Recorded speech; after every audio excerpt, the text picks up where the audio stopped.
Hi, my name is Juliet from Fresh Cut Paper, and today I'm going to show you how to open the Classic Dahlia Sunrise bouquet. First, you're going to open up the envelope and pull out everything that's inside. From there, you'll see you have your beautiful matching note card, as well as your folded up bouquet.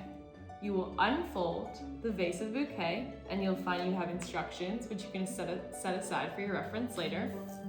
Then, to open up your bouquet, you're going to hold at the neck of the vase, squeeze, and then push up from the bottom of the bouquet.